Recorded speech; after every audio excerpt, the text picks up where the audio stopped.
34 trillion yes, 34 trillion मतलब बहुत लंबा हो गया। मतलब 1000 युग, 1000 दिव्य युग, मतलब एक दिव्य युग में कितना आता है? सतयुग, त्रेता युग, द्वापर युग, कलयुग, ये चारों मिला के एक दिव्य युग बोलते हैं। ओके, ऐसे 1000 साइकिल हुए तो ब्रह्मा जी का एक दिन होता है। तो ब्रह्मा जी का आयु कितना बड़ा हो गया हमारे कंपैरिजन से? बहुत लंबा। और उसी तरह से हमारा 6 महीना मतलब देवताओं का एक दिन। अभी अभी हाल ही में कौन सा एकादशी गया? उससे पहले वाला, उत्पन्न से पहले, हाँ, देवउठनी या उत्थान एकादशी। उसका मतलब भगवान उठते हैं या देवता सब उठते हैं। वो भी सोते हैं ना, हम भी तो सोते हैं, तो देवता भी सोते हैं। ये देवता सोते हैं मतलब 4 महीने के लिए सोते हैं और बाद में इसमें उठते हैं। उठने के बाद फिर से अगला मतलब ऐसा, उत्तरायण मतलब उनका दिन और दक्षिणायन मतलब उनका रात। तो उनका जीवन कितना लंबा हो गया हमसे? ऐसे उनका 1000 उनसे 100 100 दिन या 100 वर्ष। तो वैसे हमको लगता है कि नहीं, ये हमारा जो मनुष्य जीवन है बहुत बहुत लंबा है। लंबा नहीं है एक्चुअली, देखा जाए तो देवताओं के ब्रह्मा जी के सामने हमारा जीवन कैसा है? एक बबल रहता है ना पानी का, आप वैसा बच्चे लोग खेलते हैं साबुन का पानी में डुबा के वो उगर के ऐसा मारते थे, फिर बहुत सारे बुड़बुड़े आते हैं, वो बुड़बुड़े थोड़ा सा आग मिला के पड़ जाते पड़। तो ऐसे हमारा भी जीवन कैसा है? वो बुड़बुड़े की तरह है। 100 साल हमको लगता है बहुत लंबा है, लेकिन लंबा नहीं है एक्चुअली। ऐसे कई सारे लोग आए और गए, कई सारे राजा आए और गए, कई सारे मंत्री आए और गए, कई सारे युद्ध हुए, कई सारा सीजन चेंज हुआ, कई सारे धर्म आए गए, बहुत कुछ होके गया। हिस्ट्री मतलब क्या है? अभी हमारे मनुष्यों को हिस्ट्री बहुत कम पता है, लेकिन हमारा हिस्ट्री जो है वो महाभारत, रामायण, भागवत पुराण, अलग अलग 18 पुराण, इसमें हिस्ट्री है एक्चुअली। मनुष्यों का हिस्ट्री तो उनको बहुत ज्यादा पता नहीं है। अरे 1200 साल BC मतलब क्राइस्ट का जन्म से उनको थोड़ा बहुत आता है, लेकिन हम उसके पीछे बहुत सारा हिस्ट्री है।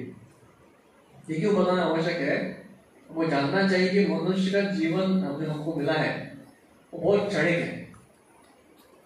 एक छोटा सा क्षण के साथ चला जाएगा।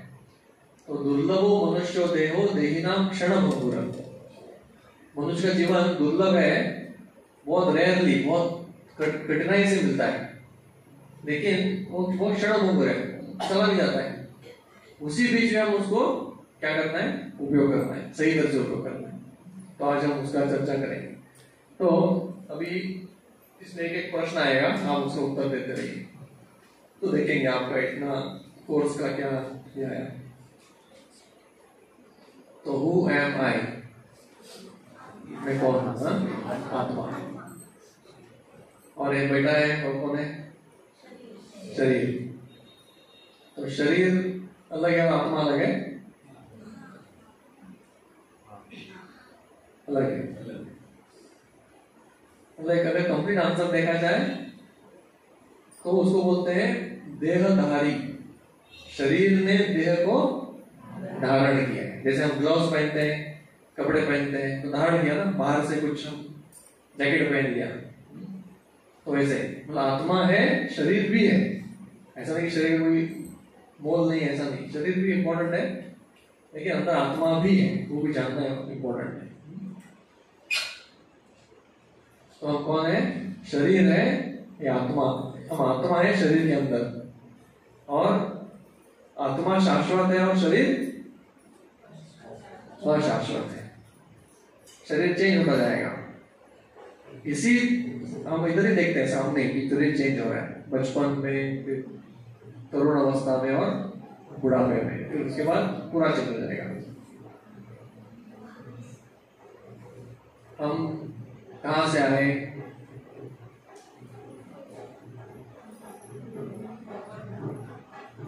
ठीक है, कहाँ से आए वो इम्पोर्टेंट नहीं है।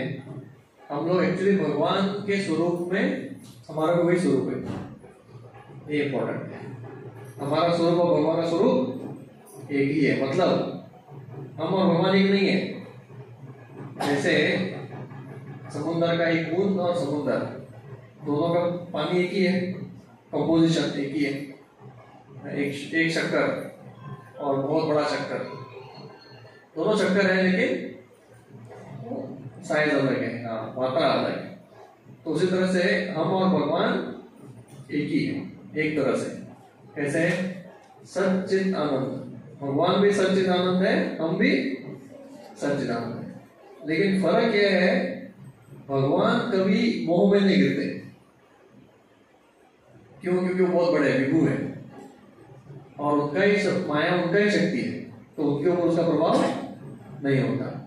लेकिन हम छोटे हैं, इसलिए हम क्या होता है, हम पे हमारे ऊपर माया का प्रभाव हो जाता है और हम भूल जाते हैं अपने आप को। जैसे अर्जुन गीता में पूछते हैं भगवान को, भगवान बोलते हैं अर्जुन को, मैं भगवत गीता पहले सूर्य देव को सुनाया था हजारों लाखों साल पहले।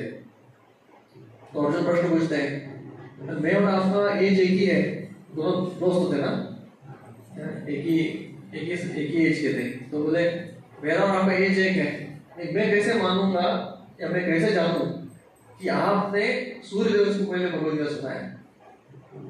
सूर्यदेव तो बहुत एज से बहुत बड़े हैं। तो भगवान बोलते हैं, बहुदेवी विदितानि जन्मानि तव अर्जुन, बहुत सारे जन्म लिए मैंने और तुमने, लेकिन मैं सब कुछ याद रख सकता हूं, लेकिन आप उसको भूल जाते हैं क्योंकि आप छोटे हैं और भगवान बड़े, और भगवान शरीर चेंज नहीं करते हमारी तरह। ठीक है, तो ये एक उत्तर हो गया। हम लोग कहाँ पे हैं अभी? पृथ्वी पे। पृथ्वी का डेफिनेशन मतलब उसका ये क्या बोला गया? दुःखालयम अशाश्वतम, मतलब कौन से सिचुएशन में है वो जानना इंपॉर्टेंट है। मैं कहाँ रह रहा हूँ, उसका नेचर क्या है, इधर क्या क्या एक्सपीरियंस मिलेंगे, जानेंगे तो उसके ऊपर उपाय कर सकते ना। अगर एक व्यक्ति को बीमारी क्या हुआ है वो भी पता नहीं, तो वो क्या उसका इलाज करेगा? तो इसलिए दुःखालयम अशाश्वतम। और हम कहाँ पे हैं? जेल। कल बताया आपको, बताया था, जेल जैसा ही है। जेल मतलब है हम फ्री, जहां चाहे वहां घूम सकते हैं। अभी आप सबने चूज किया और इधर आएगा भौतिक जगत, लेकिन जेल कैसा है? हाँ अभी आएगा, ठीक है, तो आएगा, दिखा के आएगा। फिर ये क्या है? हमें अलग अलग शरीर क्यों मिलते हैं? कर्म के हिसाब से, हमारे कर्मों के हिसाब से। एक्चुअली दोनों, इच्छा और कर्म, हमारी इच्छा ही है ना, कर्म क्यों कर रहे हैं? ऐसे नौकरी करता है कि कोई पगार के लिए करता है ना, बिना पगार के कोई करेगा? तो इच्छा फुलफिल करने के लिए तो नौकरी करते हैं, लेकिन वो करते करते कर्म अपने आप लग जाते हैं। तो इच्छा की वजह से एक व्यक्ति एक्टिविटी करता है, उसको जब तक वो कन्विंस नहीं, धर्म करूंगा मैं। थोड़े लोगों को धर्म पे विश्वास नहीं है, वो बोलते हैं कुछ भी करो कौन देखने वाला है। तो ऐसे लोग अधर्म से भी पैसा कमाते हैं, इच्छा पूर्ण करते हैं। और जो व्यक्ति भगवान से डरते हैं वो भी इच्छा पूर्ण करते हैं, लेकिन भगवान के नियमों के अनुसार करने का प्रयास करते हैं। नहीं नहीं मैं नर्क में जाऊंगा, मुझे पाप लगेगा, ऐसा। लेकिन दोनों इच्छा करते ही है। एक व्यक्ति बिना श्रद्धा वो पाप करते हुए इच्छा पूर्ण करता है, एक व्यक्ति धर्म से इच्छा पूर्ण करता है, लेकिन आखिर में दोनों इच्छा पूर्ण करने के लिए। ये हमको जानना चाहिए। इसलिए हमको हमारे ऊपर क्या होता है? कर्म का बंधन लागू हो जाता है। जो बुरा करके कर्म करता है वो तो ज्यादा बुरा ही करेगा। जैसे थोड़े लोग इतना बुरा करते हैं आजकल, तो पैसे के लिए आप सोचिए, अभी देखिए एक उदाहरण देता हूँ। ऐसे ऐसे बड़े बड़े बिजनेसमैन हैं, जो पैसे के लिए क्या करते हैं, कुछ केमिकल ऐड करके बेचते हैं, जिससे हजारों लोगों को क्या हो जाता है, बीमारी होता है, कैंसर होता है। एक दिन में नहीं होता, जब चिप्स खाते रहेंगे 20 साल बाद उसका इफेक्ट होगा। लेकिन कारण तो है ना, उसके अंदर नाइट्रोजन या ऐसे कुछ डाल के वो दे देते हैं। अब उसका कर्म क्या लगेगा, उसने समझो इतने लोगों का जीवन क्या किया, बिगाड़ा। तो कितना उसको ये होना चाहिए, पाप लगना चाहिए, सब स्टोर हो जाता है, बहुत बड़ा पाप का गठरा भर जाता है। समझो कोई बहुत बड़ा एक सिगरेट का फैक्ट्री खोला, फायदा बहुत मिलेगा उसको, इस जीवन को क्या करेगा, BMW में घूमेगा, फॉरेन में घूमेगा, प्राइवेट जेट रखेगा, और सब लोगों को लगेगा अरे वाह वाह क्या कितना अच्छा पैसा कमा रहा है। लेकिन उसके अगेंस्ट क्या कमा रहा है, वो पाप भी कमा रहा है, बहुत सारा पाप कमा रहा है। तो लोग क्या करते हैं, न्यूनम प्रमत्त कुरुते विकर्म यद इंद्रिय प्रीति आपनोति, ऐसा शब्द बोला है। मतलब इंद्रिय प्रीति, हमारी इंद्रिय को तृप्त करने के लिए प्रमत्त मतलब पागल लोग क्या करते हैं, बहुत सारा कर्म करते हैं, उसमें सोचते नहीं कि अच्छा है क्या बुरा है, आगे जाके मुझे भोगना पड़ेगा क्या नहीं भोगना पड़ेगा। जैसे एक तो पैसे के लिए बहुत सारा पाप करते हैं, जैसे कोई बोलते हैं कि लोग मरे तो भी चलता है लेकिन मेरे पैसा कमाना है। लोग शरीर बेच के पैसा कमाते हैं, लोगों का शरीर चुरा के पैसा कमाते हैं, लोगों को गुलाम बना के पैसा कमाते हैं, लोगों के ऑर्गन्स चोरी करके पैसा कमाते हैं, लोगों को बीमार करके पैसा कमाते हैं। ऐसा पैसा कमाने का तो बहुत अलग अलग तरीका है। प्रॉपर्टी लेके पैसा कमाते हैं, लोगों को इतना तकलीफ में डाल के पैसा कमाते हैं। लेकिन पैसा कमाने के लिए प्रमत्त मतलब इतना पागल हो गए कि उसके अगेंस्ट क्या कर रहे हैं, कुरुते विकर्म। विकर्म का आया था जिक्र, कर्म विकर्म और अकर्म, बहुत सारे विकर्म। वैसे राज्य करने के लिए, जैसे हिटलर, उसको राजा बन के रहने के लिए कितने सोल्जर, अपना सोल्जर भी मरे, दूसरे के लोगों को भी मारा, मिलियंस मतलब लाखों में लोगों को मारा। सोचिए एक व्यक्ति के सर के ऊपर कितना कर्माया, गिन भी नहीं सकते। स्टालिन करके था, वो इतना क्रूर था, रशिया में कम्युनिज्म लाने के लिए वो हिटलर से भी ज्यादा खून किया। और वो क्या करता था, वो जब ट्रीटमेंट लेता था डॉक्टर से, तो एक डॉक्टर जब अंदर आएगा उसका जो भी इलाज करेगा वो बाहर नहीं जाता था, सुमार होता। मतलब वो डॉक्टर को सीक्रेट समझ में आएगा ना, मेरे में क्या बीमारी है, वो भी मुझे दूसरे दुश्मन को बताएगा, ऐसा मतलब बहुत डर। तो ऐसे भी लोग रहते हैं जो अपने स्वतः को, अपने पिता को मारने वाले लोग हैं राज्य करने के लिए, औरंगजेब और भी कई सारे लोग हुए। तो ऐसे तो इतना कर्म जुड़ाते हैं, ये सभी इच्छाओं की वजह से।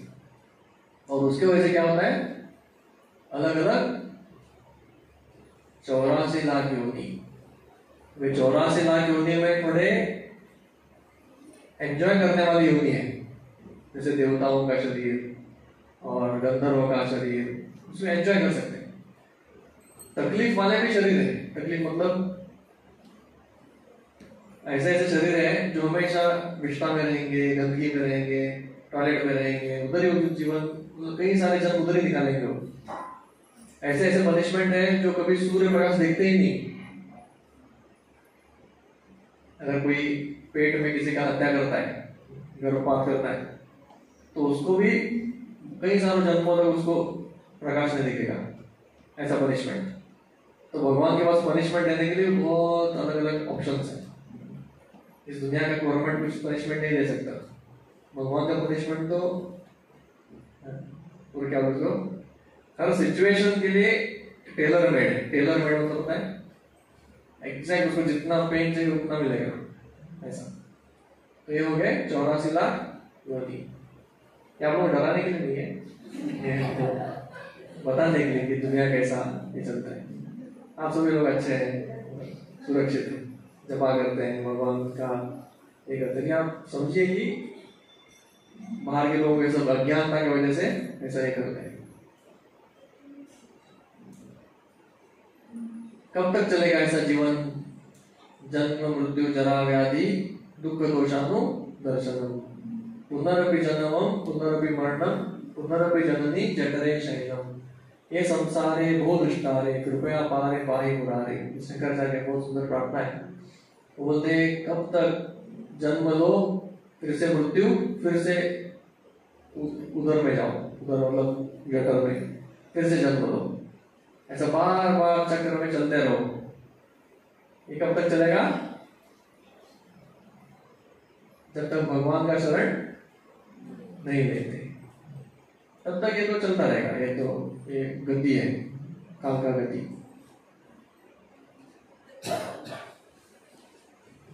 लाखों लाखों हमने जन्म लिए।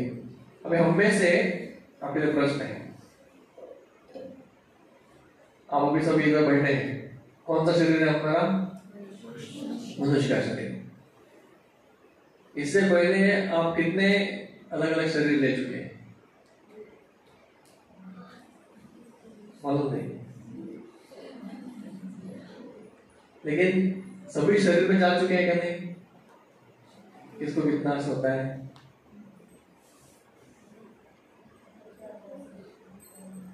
84 लाख योनि है, उसमें सबसे गुजर चुके हैं।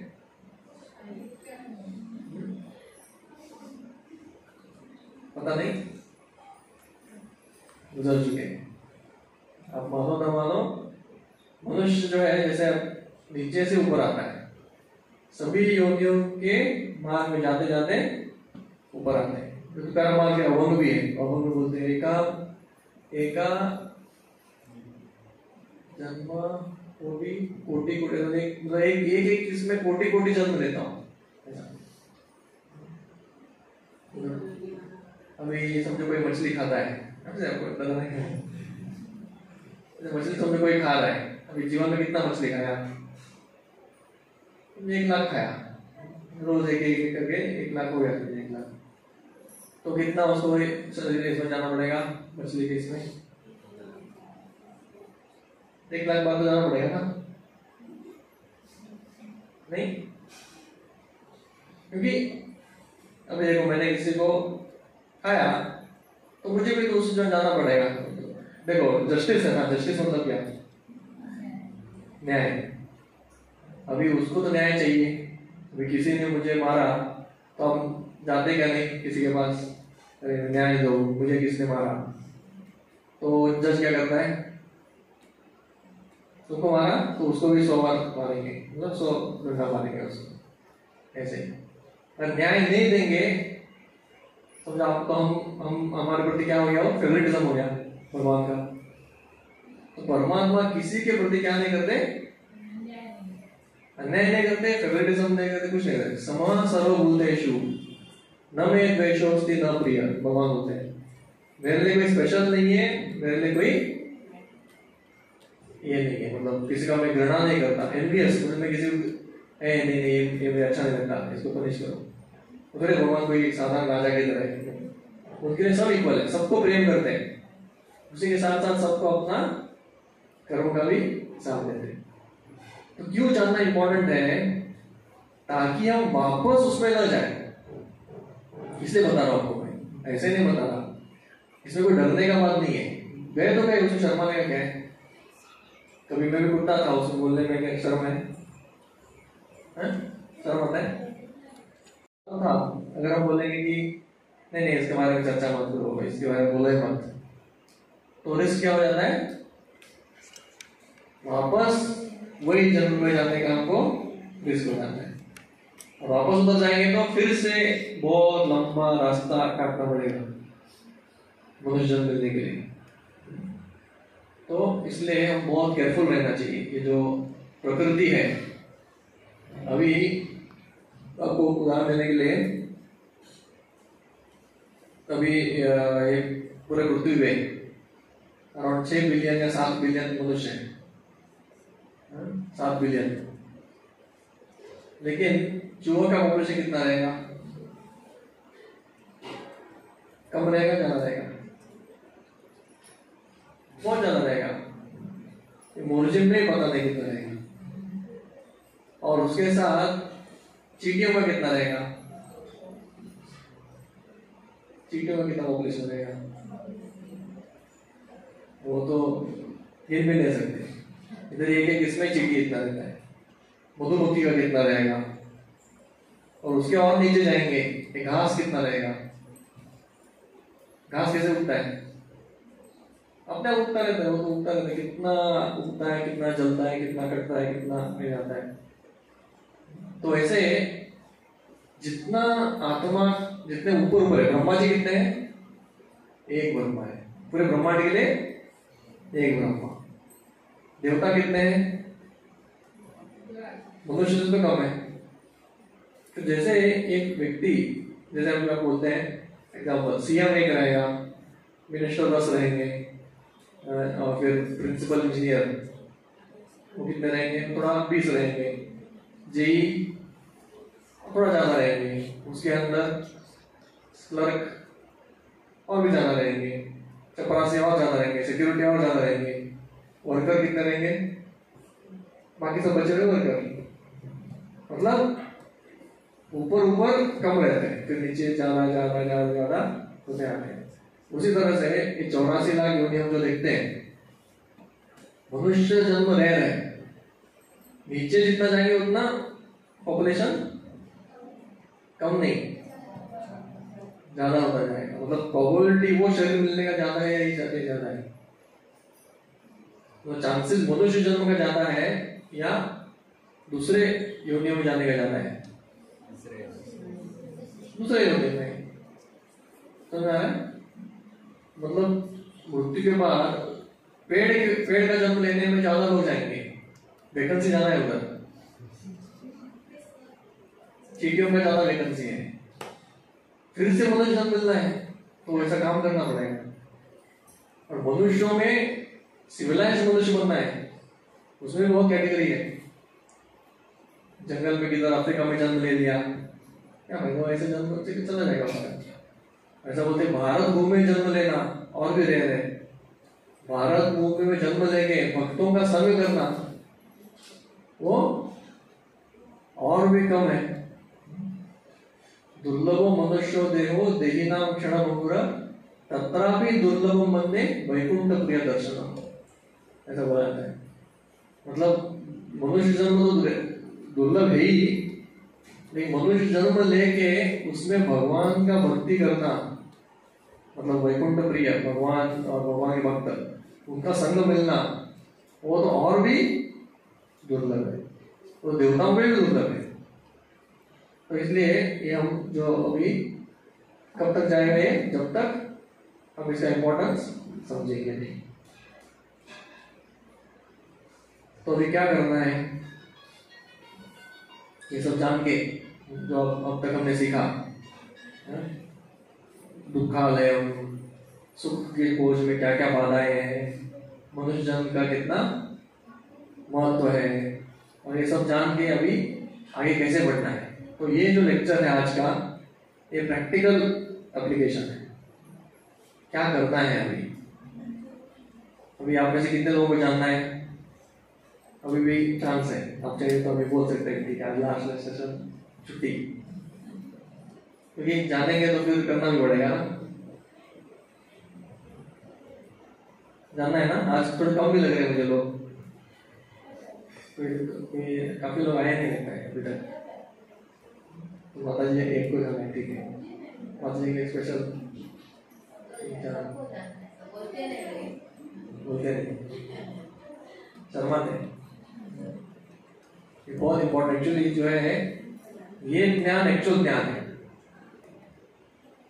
और बाकी का ज्ञान तो आपको पेट भरने के लिए काम आएगा, मतलब इस दुनिया में कैसे रहना है उसका थोड़ा बहुत। ये जन्म से आप क्या ज्ञान से क्या होगा, आपको उद्धार हो जाएगा, मतलब मनुष्य जन्म आपका सफल हो जाएगा। तो ये ज्ञान, इसलिए भगवान बोलते हैं राज विद्या राजगुह्यम पवित्रम इदम उत्तमम, मतलब ये ज्ञान का राजा है। ये जो अभी बताने वाले क्या है, ज्ञान का राजा, और ये बहुत सीक्रेट है। सीक्रेट क्यों है? ये समझने के लिए एक तो भाग्य चाहिए, पापी लोगों को इसका अलाउड ही नहीं है, बहुत भाग्य के बाद इधर आता है, और उसमें श्रद्धा चाहिए, नहीं ये क्या बोल रहे हैं पुनर्जन्म ये वो किसने देखा है, ऐसा करके बहुत सारे लोग उसको मजाक में उड़ाने वाले भी लोग हैं। तो इसलिए सीक्रेट है, भगवान की कृपा से एक व्यक्ति को श्रद्धा निर्माण होता है। और उत्तम उत्तम मतलब उसको अज्ञान से वो ज्ञान की तरफ लेके जाएगा। तो इसलिए प्रत्यक्ष और धर्म में स्थित हो जाएगा वो स्वरूप में सुसुखम। और जैसे करने शुरू करेगा तो आप भी देखेंगे आपके जीवन में सुख की अनुभूति होगी। ऐसा कोई बोरिंग ज्ञान नहीं है, ये करेंगे तो आपका आत्मा क्या हो जाएगा, सुख से भर जाएगा। एक्चुअली जैसे आत्मा से का सुख आपको मिल जाएगा ना, तो शरीर के सुख दुख आप भूल जाएंगे। क्यों? क्योंकि आत्मा का सुख जो है असली सुख है, और शरीर का सुख क्या है, वो असली नहीं है, वो क्षण होकर है, स्पर्श से आता है, मन से आता है, वो मन से निर्मित करता है। जैसे किसी को करेला अच्छा लगता है, किसी को नहीं लगता, किसी को अलग अलग चीजें किसको अच्छे लगते हैं, मतलब सबका अलग अलग टेस्ट है। तो ऐसे वो अलग अलग सुख है। तो क्या करना है, तो शास्त्रों के हिसाब से जो मनुष्य जीवन मिला है वो बहुत बड़ा अनमोल रत्न है। जैसे कहानी आता है, ऐसे एक उदाहरण बताते हैं। एक खेती में गया था, उसको 7 पत्थर मिले सर पड़े हुए, ठीक है अच्छा पत्थर है, तो लेके गया उसको, और पत्थर लेके गया। फिर उसके पास एक ये था, क्या वो ऐसा मारते ना, हाँ रोबट, वो था उसके पास। तो खेती में गया तो ऐसा जानवरों को गिटाने के लिए वो एक एक करके उसको यूज किया उसने, और उसमें से एक ही बचा था। तो तब तक उसकी पत्नी आई खाना लेके, उसने बताया क्या कर रहे हो, नहीं वैसे नहीं कर रहा हूँ। उसने जैसे पत्थर देखा, वो बोला नहीं ये पत्थर तो हीरा है। बोला हीरा नहीं, बहुत अनमोल है, अनमोल है, अरे मैं तो ऐसे फेंक दिए इसको कई सारे। बोला तुम मूर्ख हो, हमारा जीवन बन जाता था, तो अभी आखिरी मिला है वो तो बचा लो। तो ऐसे है जिसको हीरे का ये पता नहीं है, मोल पता नहीं है, वो क्या करता है, हीरे को भी फेंक देता है। तो उसी तरह जिसको मनुष्य का जीवन का मोल पता नहीं है, वो इसको जानवरों की वृत्ति में लगा देगा। क्या करेगा वो, जानवर की वृत्ति में लगा देगा। उसको पत्थर जैसा दिखता है, 50 में भी देने के तैयार हो जाते हैं लास्ट में। फिर क्या 50 में ये मिलेगा पल मोती, एक मोती को हजारों में पड़ता है, और ये रास्ते वो नहीं इधर ही मिलता है हमारे यहाँ, सौ असली चीजें।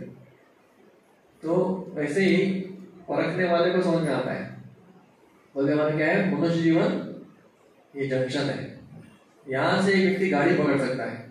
कौन सा गाड़ी पकड़ सकता है, ऊपर जाने का या नीचे जाने का या इधर रहने का, तो ऐसा भी चॉइस है भी। तो इसलिए मनुष्य जीवन को जंक्शन बोला गया है, मतलब उधर आके वो चॉइस करके आगे जाए। बाकी योनि में चॉइस नहीं है। एक शेर कभी वेजिटेरियन बनेगा नहीं बन सकता, गाय कभी मांसाहार करेगी नहीं, उसमें चॉइस नहीं है। जैसे है, जैसे जन्म लिया उसी तरह से उसके स्वभाव से वो जिएंगे। मनुष्य को ज्ञान है, ज्ञान है नहीं, ज्ञान प्राप्त करने का उसको एक मौका है, और तभी वो चूज करेगा कि हाँ मैं अभी आगे जाके ये करूंगा, आगे जाके वो करूंगा, अच्छा या बुरा। तो इसलिए अभी डेमी गॉड देवता बन सकता है, मनुष्य बन सकता है, जानवर बन सकता है, या स्पिरिचुअल वर्ल्ड को भी प्राप्त कर सकता है। अभी ऐसा होता है, ball is in your court, अभी गेंद आपके इसमें फेंका गया, आप उसको अभी आपके ऊपर है कैसे करना है। तो कैसे जाना है बैक टू गॉड एट, भगवत नाम में कैसी प्राप्ति करनी है। भगवत नाम जाना मतलब पूर्व सभी कर्मों को नाश करके जाना है।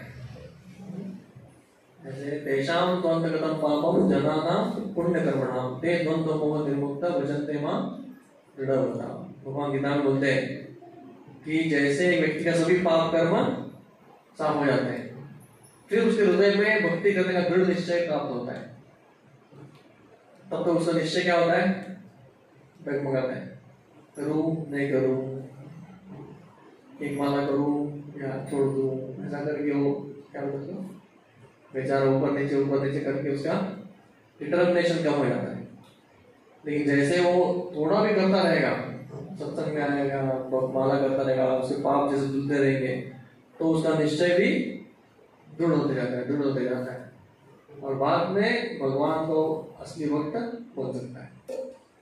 तो भक्ति मार्ग का अनुकरण करके व्यक्ति भगवत धाम जा सकता है। भक्ति मतलब क्या है? भक्ति मतलब जैसे इसमें एक नारद मुनि बहुत सुंदर ये देते हैं, वो बोलते हैं कि सर्वोपाधि विनिर्मुक्तम तत्परत्वेन निर्मलम ऋषिकेन ऋषिकेशन सेवनम भक्ति उच्यते। भक्ति का मतलब है सर्व उपाधि विनिर्मुक्तम। इस दुनिया के सभी हमें उपाधियां है ना, उपाधियां मतलब हमने अभी हमारे ईगो अहंकार को अलग उपाधि दिया है। मैं बहुत बुद्धिमान हूँ, अहंकार रहता है, मैं करता मतलब मैं मालिक, मैंने पूरा फैक्ट्री बनाया, मैं इसका मालिक हूँ, ये मेरा घर है, ये मेरा ये है, मेरा वो है। तो ऐसा उसको उपाधियां आती हैं। हमें से सबको उपाधियां है क्या? नहीं, उपाधियों में से जी रहे ना ये वो, और उस उपाधि के हिसाब से हम ये करते हैं। ये जो उपाधियां निर्मल हो जाएंगी, निर्मल होता है ऐसा नहीं कि आपका उपाधियां चली जाएंगी, आप जो है वो रहेंगे, ये अहंकार चला जाएगा उसके पीछे। ऐसा नहीं कि अर्जुन वो क्षत्रिय का धर्म छोड़ दिए, वो क्षत्रिय का धर्म किए, लेकिन अभी उसका कॉन्शियसनेस में क्या बदल आ गया? मैं अभी कृष्ण का आज्ञा का पालन करूंगा, क्षत्रिय का ही धर्म करूंगा, लेकिन कृष्ण का अंतर करूंगा। तो उसको बोलते हैं सही उपाधि। सर्व उपाधि विनिर्मुक्तम तत्परत्वेन निर्मलम। हृदय का सभी मल निकल जाता है, निर्मल हो जाता है वो। ऋषिकेन, उस स्थिति में एक्चुअली भगवान का सेवा कर सकता है। ऋषिकेन ऋषिकेश सेवनम भक्ति उच्यते। ओके, तो ये है भक्ति मार्ग। समझ में आ रहा है आपको? कोई मुश्किल नहीं है ना? समझ में मुश्किल नहीं हो रहा ना? क्योंकि एक ही दिन में अगर आपको ज्यादा रोज दे देंगे तो लेकिन ये कोर्स का समझाना इम्पोर्टेंट है कि कैसे, जैसे अभी एक उदाहरण दिया जाता है, जैसे एक सोल्जर, वो सोल्जर गन लेके बॉर्डर पे बैठा रहता है और उधर जाके उसने बॉर्डर से 2-3 लोगों को मार दिया, आतंकवादियों को। तो गवर्नमेंट क्या करते हैं? उसको मेडल मिलता है ना, सत्कार करता है उसका, अरे वाह 2 आतंकवादियों को मारा, परमवीर चक्र, ये वो जो भी मिल जाता है। वही सोल्जर अपने घर में छुट्टी के लिए आए और झगड़ा करके उसने नेबर को मार दिया, तो फिर गवर्नमेंट क्या करेगा? मेडल मिलेगा उसको? नहीं, अरेस्ट करके जेल भेज दिया। तो दोनों जगह पर उसने मारा, लेकिन मारने का क्या ये, एक सेवा में मारा, देश की सेवा में, और दूसरा खुद के स्वार्थ से मारा। तो उसी तरह से हम इस दुनिया में काम तो करना ही है, कर्म करना ही पड़ता है, लेकिन जब कर्म सेवा में कर्म हो जाएगा और भगवान के सेवा के लिए कर्म किए जाते हैं, तो क्या हो जाता है? उसको भक्ति बोला जाता है। और वो कर्म को रिएक्शंस नहीं रखते, रिएक्शंस नहीं रखते, तो उसको बोलते हैं भक्ति।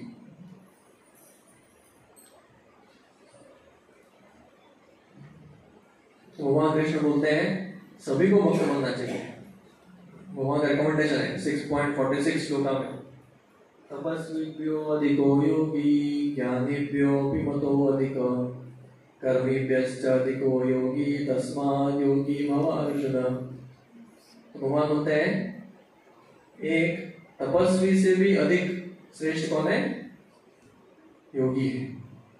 ज्ञानी से भी मेरा मत है कि योगी ज्यादा श्रेष्ठ है।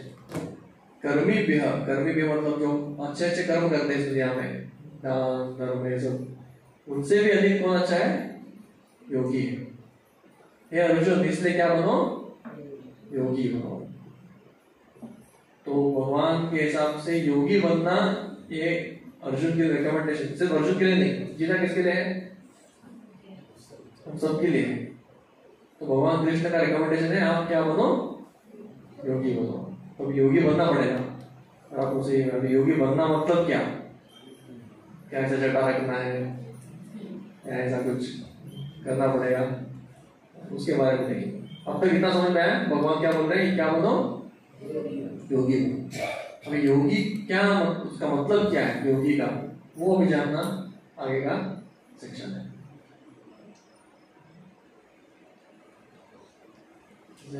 योगी का मतलब ये नहीं कि आप एक्सरसाइज करेंगे, जैसे आजकल योगी मतलब, जैसे योगी का एक बात आ जाता है आजकल, मुर्जी में योगी बहुत है, तो सबको लगता है कि मैं योगी हूँ। रुद्राक्ष का माला, इधर एक माला, फिर ऐसा बाल बढ़ा दिया, थोड़ा योगा कर लिया, तो क्या लगता है? योगी। तो ये फॉरनर को लगता है कि हम सब योगी है इधर, और उसमें गांजा भी पियेंगे और दारू भी पियेंगे और योगी बोलते, तो उसको बड़े योगी बोलते हैं। योगी का मतलब ये नहीं कि ये सब ऐसा कपड़े पहन तो योगी बन गए। इधर मैंने देखा बहुत सारे योगा क्लासेस और ये सब मिस्टिक। तो आसन या मेडिटेशन, इसका हम मन में आता है। अलग अलग स्ट्रेचिंग योगा, तो बीच में तो जाएंगे तो अलग अलग स्ट्रेचिंग करने वाले लोग दिखेंगे।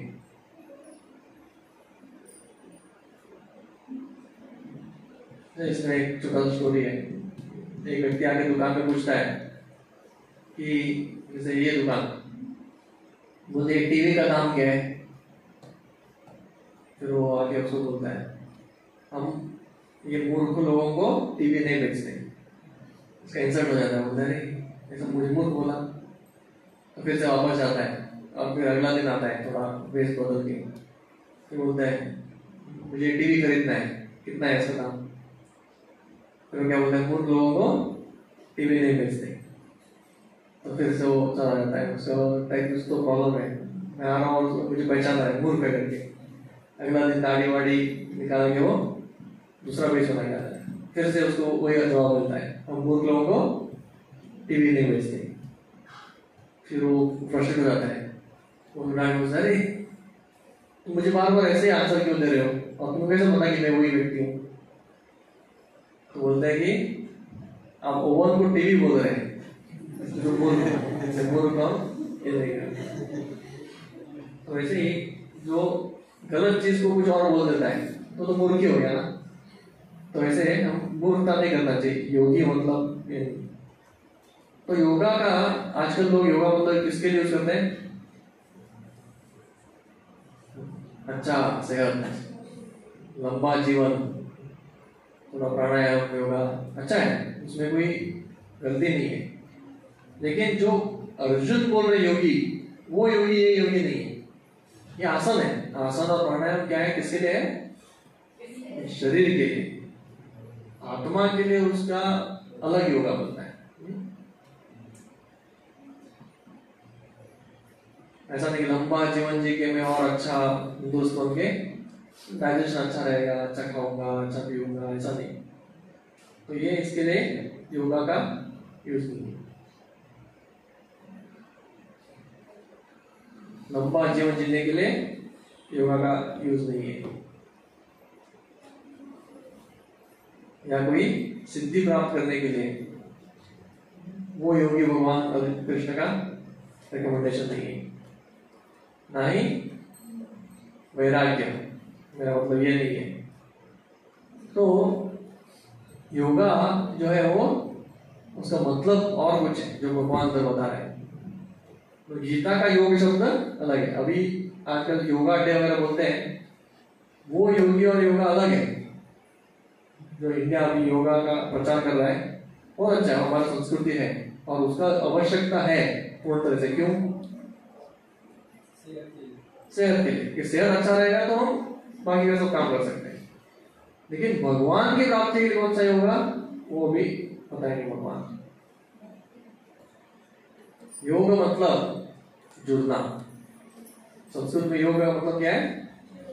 जुड़ना, कनेक्शन। प्लस मतलब दो चीजों को जब जोड़ा जाता है उसको योग बोलते हैं।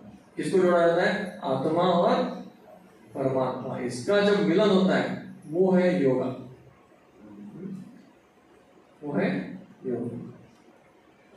तो जब हमारी इंद्रियों को भगवान की इंद्रियों से जोड़ते हैं वो है योगा। हमारे सोर्स को जब जोड़ा जाता है वो है योगा।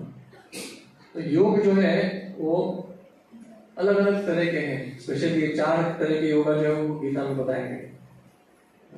इसको छोड़ के बाकी के योगा जो है वो इसी कैटेगरी में अलग अलग नाम से बताए जाते हैं, जैसे राज योग वगैरह, ये यही है, वो अलग नाम से कोई कोई प्रचार करता है। स्पेशली कर्म योग, कर्म योग मतलब अपने शरीर से भगवान का सेवा करना, भगवान को जोड़ना, उसको बोलते कर्म योग। ज्ञान योग मतलब अपने मन से भगवान को जोड़ना। और ध्यान योग है, ये दोनों इंटरचेंज होता है। ध्यान मतलब बुद्धि से भगवान को जोड़ना, और भक्ति योग मतलब भगवान से पूर्ण शरणागति जाना।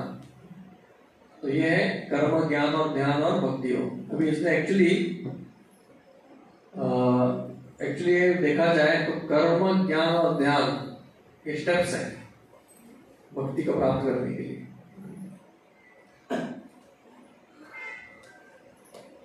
तो सभी योगों में जो है सबसे अच्छा कौन सा है वो कौन बता सकता है? जैसे बिल गेट्स, उसका ये है ना, कौन सा विंडोज या ऑपरेटिंग सिस्टम, कौन सा ऑपरेटिंग सिस्टम अच्छा है वो कौन बता सकता है? उसका मैन्युफैक्चरर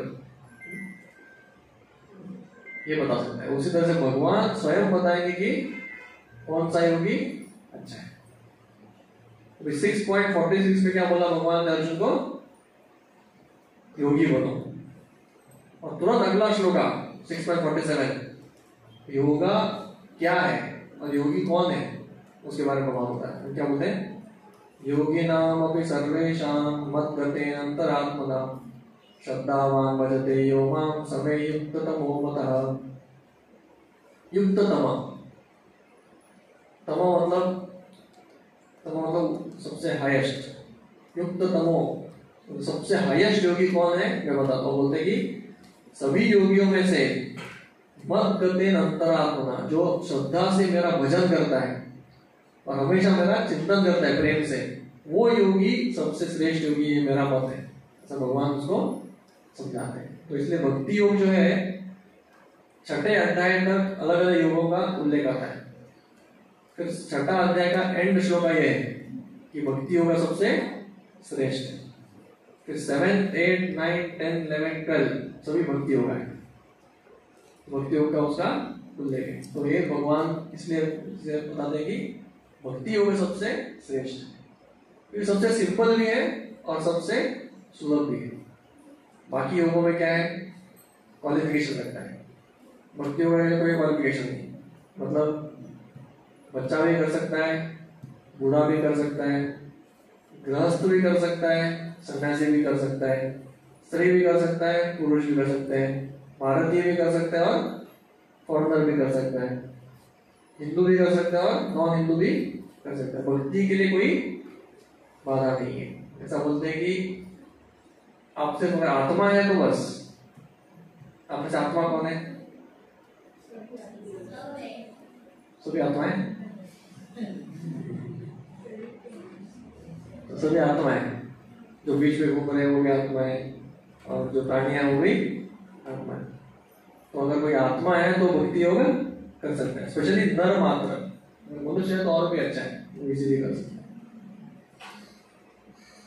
तो सभी योग प्रोसेस जो है वो स्टेप है, मतलब धीरे धीरे करके हम ऊपर चढ़ना। भगवान बोलते हैं सबने प्रयास करना चाहिए ऊपर जाए।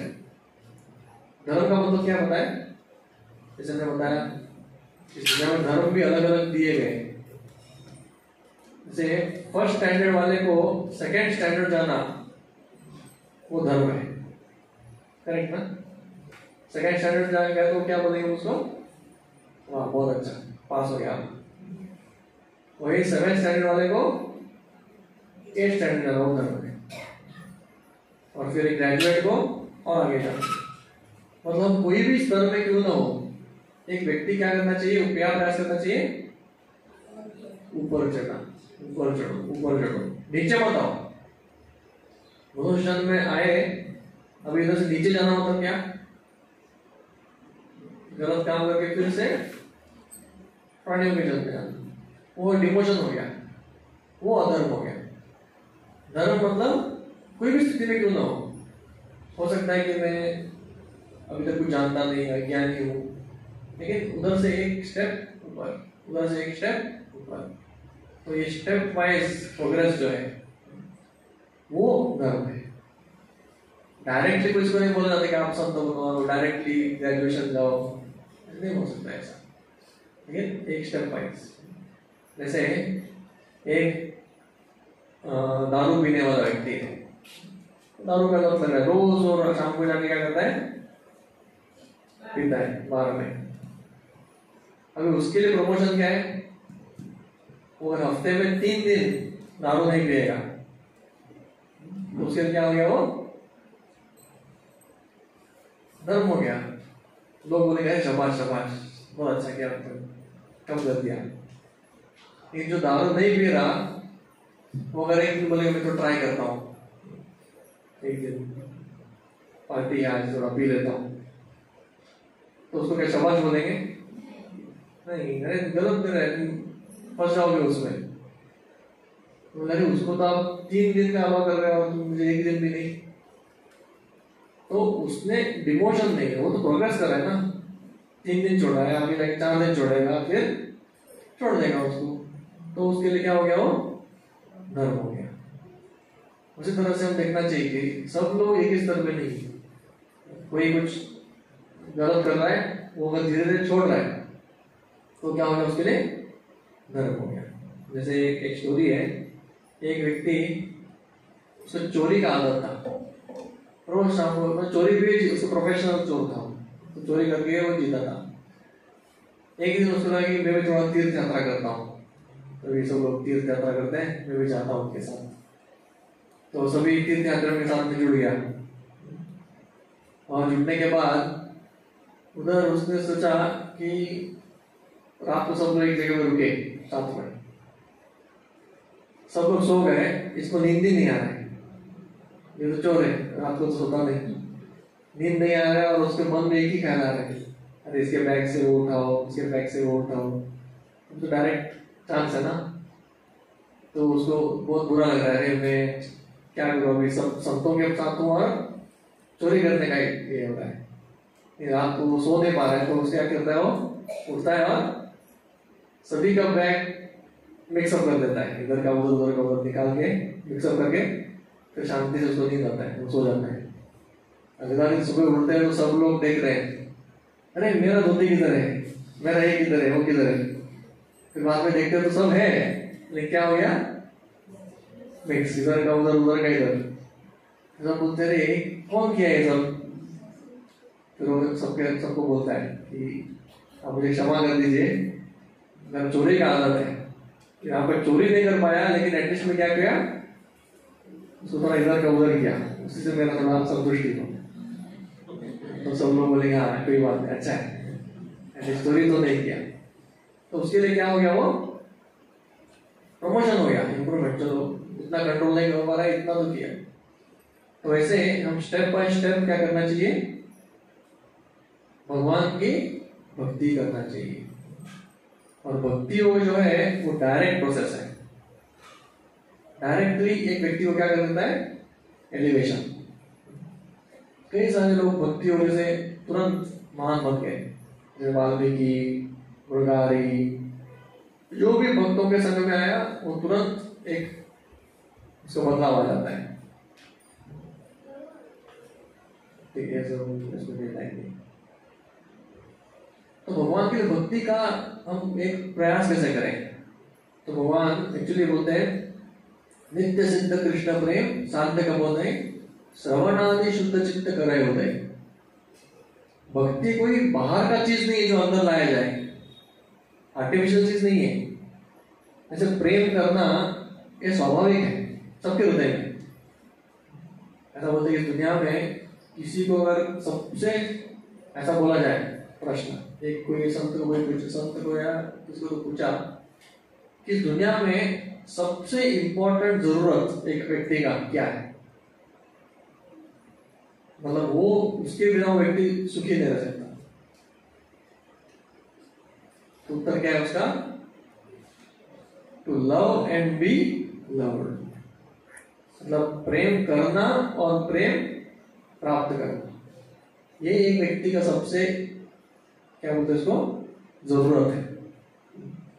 आप देखते हैं कि अगर कुत्ते को भी प्रेम दिखाएंगे तो दौड़ के आता है, वो भी बैठ जाता है, उसको थोड़ा हाथ लगाए तो उसको कितना आनंद आता है, वो भी आपके पीछे पीछे आएगा, वो भी प्रेम दिखाएगा और आपको भी प्रेम दिखाने के लिए मिलेगा। गाय को आप बुलाएंगे तो गाय कितना आराम से बैठती है।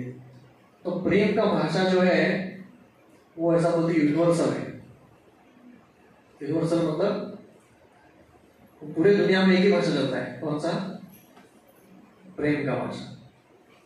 आप अगर फॉरेन में भी जाएंगे एक व्यक्ति को वो प्रेम का भाषा समझ में आएगा, आपका लैंग्वेज है तो नहीं है तो भी चलता है, वो समझ में आएगा, अरे मुझे प्रेम से चाय दे रहे हैं या प्रेम से कुछ दे रहा है, उसको व्यक्ति स्वीकारता है और उसको वापस करता है। तो प्रेम करने का जो आत्मा का जरूरत है, अगर ऐसा बोलते हैं कि एक व्यक्ति समझो अकेला है तो एटलीस्ट वो क्या करता है, अपने घर में कुत्ते या बिल्ली को तो रख लेता है, सही है ना। फॉरेन में तो अगर कोई अकेला है तो एटलीस्ट किसको रखते हैं? वो कुत्ते को बिल्ली को। क्यों? तो किसी को तो प्रेम करने का वो जरूरत है वो, और लिविंग एंटिटी या एक जीवित वस्तु से ही किया जा सकता है। क्या एक व्यक्ति दिन भर लैपटॉप में बैठ सकता है? दिन भर मोबाइल में नहीं। जब तक वो सामने वाला किसी के साथ ये नहीं करेगा, इंटरेक्ट नहीं करेगा, वो मानसिक रूप से क्या हो जाएगा? वो बीमार पड़ जाएगा, पागल हो जाएगा। तो ऐसे ही जैसे एक चुंबक और लोहा, उसमें आकर्षण क्या है? स्वाभाविक है, कोई बाहर से आकर्षण नहीं है, लेकिन थोड़े परिस्थिति में वो क्या हो जाता है? ढक जाता है। कब? जब लोहे के ऊपर क्या आ जाता है? जंग पकड़ लेता है। तो जंग पकड़ ले तो मिट्टी का स्वभाव आ गया उसमें, तो इसलिए वो चुंबक क्या नहीं होगा? आकर्षण नहीं होगा उसमें। तो इसलिए हमको वो पॉलिश करना पड़ेगा फिर से। तो हमको क्या करना है? भगवान का प्रेम है अंदर, वो भगवान के प्रति प्रेम ही इस दुनिया में अलग अलग लोगों के प्रति बढ़ गया। अभी जो हम किसी से प्रेम कर रहे हैं ना, वो क्या हो गया? बढ़ गया, लेकिन वो पूर्ण सेटिस्फैक्शन भी नहीं दे रहा है। सामने वाला व्यक्ति पूर्ण सेटिस्फैक्शन नहीं दे सकता। ऐसा बोलते हैं जो स्वयं अपूर्ण है, क्या हमारे जीवन में पूर्णता आ सकता है? इस दुनिया में कितने लोग डिससेटिस्फाइड हैं, असंतुष्ट हैं? सभी असंतुष्ट है। ये सबके जीवन में अभाव है, करेक्ट? कुछ ना कुछ तो जरूरत है सबको, है ना? कुछ ना कुछ तो जरूरत है। अमीर व्यक्ति को भी कुछ ना कुछ जरूरत है।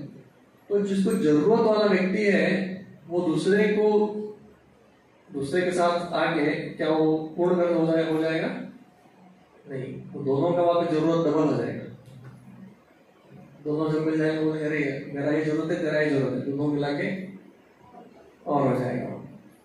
लेकिन क्योंकि भगवान पूर्ण है, जैसे ही व्यक्ति भगवान के संपर्क में आ जाता है तो व्यक्ति क्या हो जाता है? वो पूर्णता का अनुभव करता है। तो भगवान गीता में बोलते हैं, यस्मिन् स्थितो हि दुःखेन गुरुर् नापि विचार्यते। बोले जैसे मेरे भक्ति में स्थित हो जाएगा, वो व्यक्ति को लगता है कि यम लब्ध्वा चा परम लाभम मन्यते न अधिकम तथा। उसको मतलब वो क्या रहेगा? होता है मुझे ये जो लाभ मिला भगवान का, चा परम लाभ, इससे बड़ा लाभ मुझे इस दुनिया में कुछ नहीं दिख रहा, और मुझे कोई व्यक्ति कुछ देगा तो भी मैं उसको दूंगा नहीं। लेकिन इसका हृदय क्या हो जाता है? भर जाता है। और बोलती इस स्थिति में मुझे इतना आनंद आ रहा है इस टाइम गिरने का कोई डर भी नहीं है। जैसे दुनिया में सबको डर लगता है ना कि अरे मैं अभी इसका प्रमोशन हो गया, सोचते मैं रिटायर हो जाऊंगा तो मेरा स्थिति बिगड़ जाएगा। एक पॉलिटिशियन को भी डर लगता है, मेरा सपोर्ट निकाल दिया तो मेरा पतन हो जाएगा। और एक इवन बहुत अच्छा पत्नी मिला या पति मिला, दोनों को डर लगा रहता है, दोनों में से कौन पहला जाएगा, ये अकेला रहना पड़ेगा। तो ये डर तो है ही किसी का, मतलब उसको पतन का डर रहता ही है। लेकिन भगवान के भक्त को कोई डर नहीं है। क्यों? कि वो स्थिति से किसी का पतन ही नहीं होता। उसको लगता है कि पूर्ण सुखम जगत सुखायते, पूर्ण जगत मेरे सुख है। नारायण परा सर्वे न कुतश्चन विपत्ति स्वर्ग नरक अपौर्गेषु अपि तुल्यार्थ दर्शनम। वो बोल रहे हैं कि नरक में भी मैं सुखी रहूंगा और पुनर्जन्म लिए मिला तो मैं सुखी रहूंगा, और भगवान के धाम में भी तो सुखी रहूंगा। अपि तुल्यार्थ मतलब सबको समान देखने लगता है। अभी ठीक है, आपकी थियरी है। क्यों बता रहा हूँ? क्योंकि आपको एक लालसा उठे कि मुझे भी ये स्तर तक पहुंचना है। जब तक मेरा लालसा उठेगा नहीं, जैसे एक व्यक्ति को जैसे लालसा आता है मुझे ये कॉलेज में एडमिशन देना है, तो स्टूडेंट उसके लिए प्रयास करेगा ना, उसके लिए क्या जरूरत है, कितना पढ़ाई जरूरत है, क्या पोर्शन पढ़ना है, कितना एग्जाम देना है, तो प्रयास कर करके उधर कैसे तो चला जाता है। उसी तरह से जब तक मुझे वैल्यू पता नहीं है भक्ति का, तो मेरे हृदय में क्या नहीं आएगा, वो लालसा नहीं आएगा भक्ति का वैल्यू क्या है, मुझे उधर क्यों जाना है और प्राप्त करने के लिए क्या करना है, तब तक मैं वो नहीं करूंगा। इसलिए ये जो भगवान बहुत सुंदर सुंदर श्लोका बताते हैं कि भक्ति मतलब क्या, भक्ति का वैल्यू क्या है। भक्ति का ऐसा मत सोचिए कि कुछ छोटा चीज है, हम इसको बहुत चिपली लेते हैं कि भगवान का भक्त मतलब एक्चुअली हम में से कोई भक्त नहीं है। भक्त मतलब जो परफेक्ट हो गए। हम अभी क्या है, हमको बोलते हैं कि प्रैक्टिसिंग। हम बोले अगर आप कोई जपा भी कर रहा है तो हम कौन से स्तर पे? Practising devotee. मतलब डॉक्टर बनने से पहले सिर्फ कोट वोट पहन के, वो स्टेथोस्कोप पहन के थोड़ा इधर उधर घूमता है, अच्छा लगता है घूमने के लिए। जो डॉक्टर सही में नहीं बना उसको और अच्छा लगता है, और जो सही में अच्छा डॉक्टर है वो तो उसको पता है अरे मैं तो ऑलरेडी डॉक्टर हूँ, बहुत ज्यादा पहनता भी नहीं। तो उसी तरह से हम लोग और कर सकते हैं, थोड़ी लग लगे ये सब। और हम सबको क्या बोलते हैं? मैं भक्त हूँ, मैं भक्त हूँ। भक्त नहीं है हम, क्या है?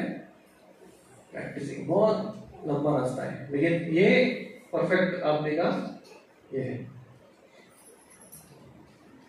तो जैसे पत्थर में से अगर मूर्ति बनाना है, तो जैसे माइकल एंजेलो करके कोई बहुत एक फेमस ये था शिल्पकार, वो तो पाश्चात्य देश का, तो बहुत सुंदर सुंदर मूर्ति बनाते थे। तो एक इसने पूछा उसको, आप ये पत्थर में से वो मूर्ति कैसे बनाते हैं?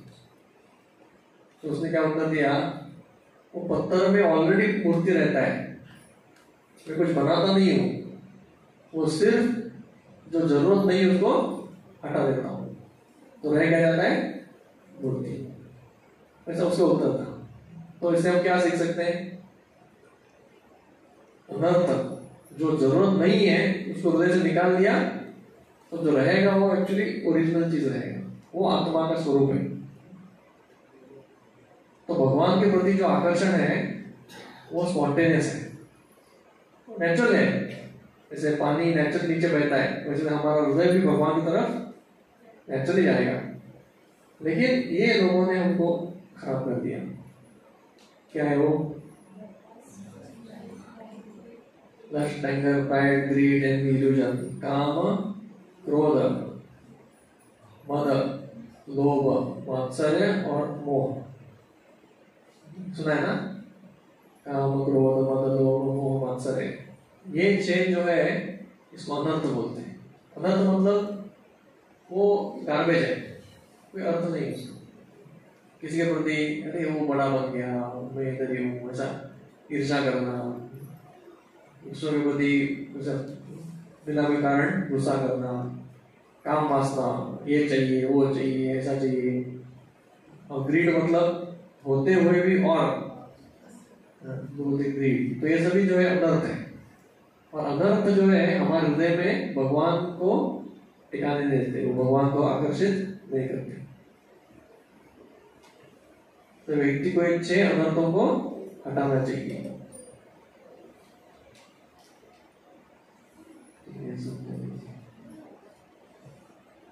फिर परिवार में रह के भक्ति कैसे करना है? क्या मुझे परिवार छोड़ना पड़ेगा भक्ति के लिए? नहीं, भगवान को प्राप्त करने के लिए कोई छोड़ने का जरूरत नहीं है, और बल्कि भगवान को प्राप्त करने जोड़ने का जरूरत है। योग मतलब क्या? जोड़ना। ब्रह्मा जी बोलते हैं स्थाने स्थित श्रुतिगता तनुवाग मनोवीर। स्थाने स्थित मतलब जो परिस्थिति में आप है, कोई स्टूडेंट है, कोई नौकरी करता है, कोई गृहस्थ है, कोई हाउस वाइफ है, कोई कुछ भी जो भी, कोई ब्रह्मचारी है, तो स्थान जो स्थान में रहो, और श्रुति गताम अपने कान को भगवान के प्रति लगाओ। ये सबसे इंपॉर्टेंट चीज है। भगवान के प्रति कान पहले देना चाहिए। कान में क्या जाएगा? मंत्र जाएगा, भागवतम जाएंगे, उपदेश जाएगा, भगवान का चरित्र जाएगा, भर भर के जाना चाहिए कान में, आंखों में नहीं। आंखों से हमारा पतन ज्यादा होता है। कान को अगर सही जगह पे लगाएंगे, स्थाने श्रुति गताम तनुवाग मनोवीर, ये प्रयास अजित अजितो भी स्त्रीलोक्यम। वो बोलते कि ये प्रयास से, कौन सा प्रयास? भगवान का नाम स्मरण का प्रयास, भगवान का गीता और भागवत पढ़ने का प्रयास। हम सुनने प्रयास तो करते ही है ना। प्रयास मतलब क्या? नेचुरली नहीं होता। स्टार्टिंग प्रयास लगता है, सुबह उठने के लिए प्रयास लगता है, तकलीफ होता है ना, नेचुरल नहीं है, मन अभी इतना स्पॉन्टेनियस नहीं हो रहा है, तो प्रयास करना पड़ता है। आप में से कितने लोगों को नौकरी अच्छा लगता है? इसको नहीं ना, स्टार्टिंग थोड़ा अच्छा लगता है, बाद में जो क्या हो जाता है, प्रयास करना पड़ता है। लेकिन भक्ति उल्टा होता है, स्टार्टिंग में अच्छा नहीं लगता, क्योंकि हमारे जो मन है वो पूर्व जो संस्कार की वजह से अच्छा नहीं लगता। नहीं, आगे जाके वो उसमें टेस्ट बढ़ता जाएगा, बढ़ता जाएगा, बढ़ता जाएगा और पूर्ण हो जाएगा। ये भौतिक चीज क्या है? शुरुआत में अच्छा लगता है, बाद में बोर हो जाता है। जैसे शुरुआत में कोई मूवी देखने में फर्स्ट टाइम अच्छा लगता है, सेकंड टाइम बाद में 2-3 बार कितना देखेंगे। लेकिन भागवतम का उल्टा है। कृष्ण का लीला एक बार सुनिए, अच्छा लगता है, उसके बाद और भी अच्छा होता है, और अच्छा होता है, और अच्छा होता है, वो कभी बोर नहीं होता उसमें, इसलिए वो स्पिरिचुअल, आध्यात्मिक है। तो किसी को फैमिली में रहते हुए भक्ति किया जा सकता है। अर्जुन स्वयं गृहस्थ थे, उसके 3 बच्चे थे, 4 पत्नियां थी। Do we have time? कितना समय देना पड़ेगा? ये सबसे इंपॉर्टेंट है। एक्चुअली समय देना ही चाहिए। बिना समय दिए कोई भी कार्य को संपन्न नहीं किया जा सकता। इस दुनिया में समय, शक्ति और अपना जो रिसोर्स, वो देने से कोई चीज होता है। अगर आप एग्जाम में पास होना है तो बोले समय नहीं है, तो हो सकता है? समय देना ही पड़ेगा, पढ़ाई के लिए समय देना ही पड़ेगा। उसी तरह से एटलीस्ट भक्ति के लिए थोड़ा तो समय देना चाहिए। 24 घंटे में से 24 घंटा नहीं मांग रहे भगवान, कितना मांग रहे? शुरुआत में आधा घंटा, थोड़ा और करना है तो 1 घंटा, कितना तो देना चाहिए। 24 घंटे में कितना? 1 घंटा ज्यादा है नहीं। जो भी वेस्ट टाइम है, वेस्ट, इधर उधर बात किया, किसी और के बारे में बात करो, या व्हाट्सएप पे या मूवी, ये सब कट कर देना चाहिए, वो जरूरत नहीं है। उसी टाइम को इधर लगाना चाहिए। तो इसलिए हमको टाइम है हमारे पास, कोई भी इतना बिजी नहीं कि ये नहीं है, ये प्रायोरिटी देना चाहिए हमारे जीवन में। हम किसको प्रायोरिटी देते हैं उसके टाइम निकालते ही। किसको बहुत सेहत बनाने का अच्छा प्रायोरिटी है तो रोज उठ के वो योगा करेगा, करेक्ट? उसको पता है कि अरे नहीं करूंगा तो मेरा शरीर डाउन नहीं हो जाएगा, बीमार से हो जाएगा, तो करेगा वो। तो उसी तरह से आध्यात्मिक के लिए अगर प्रायोरिटी देंगे तो क्या होगा, वो टाइम निकालेगा। उसी तरह से जो टाइम निकालना चाहिए, खाने पीने में कभी करने की जरूरत नहीं।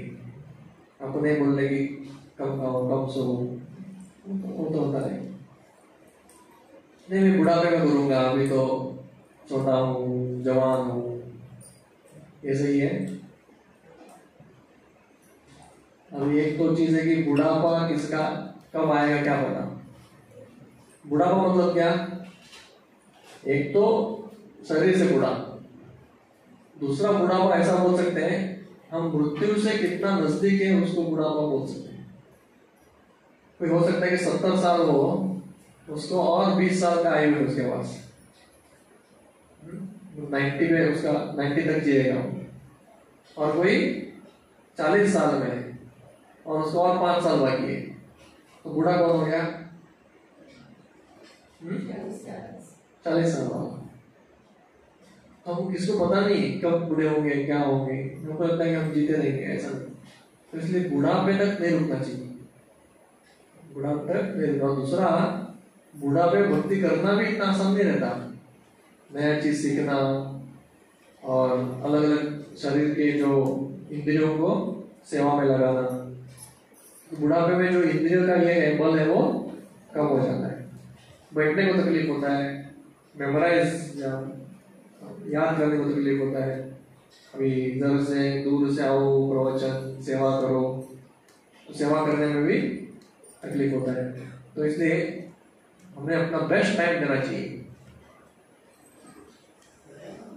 जैसे अगर कोई किसी ने मुरझाया हुआ फूल, मुरझाया हुआ गुलाब लिया और बोला अपने प्रेमिका को, ये लो मेरे तरफ से गिफ्ट तुम्हारे गुलाब, तो गुलाब ऐसा गिरा हुआ है, क्या उसको अच्छा लगेगा? फ्रेश गुलाब देते ना। तो इस तरह से हम जब फ्रेश है तभी भगवान को अर्पण करना चाहिए। Best time we should give, सबसे अच्छा चीज देना चाहिए, तो भगवान भी पसंद करते हैं। तो भगवान क्या मृत्यु का कोई ये नहीं है, भरोसा नहीं है, तो ये करना चाहिए। तो क्या करना चाहिए हमको अभी?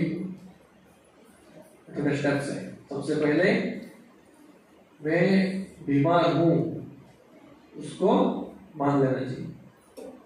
जब तक व्यक्ति अपने आप को बीमार नहीं मानता तो उसको ट्रीटमेंट क्यों लेगा? वो नहीं लेगा। अगर आप बाहर किसी को पूछेंगे आपके जीवन कैसे चल रहा है, सब कुछ अच्छा चल रहा है, कोई कठिनाई नहीं, कोई प्रॉब्लम नहीं है। तो बीमारी का क्या सिम्टम है?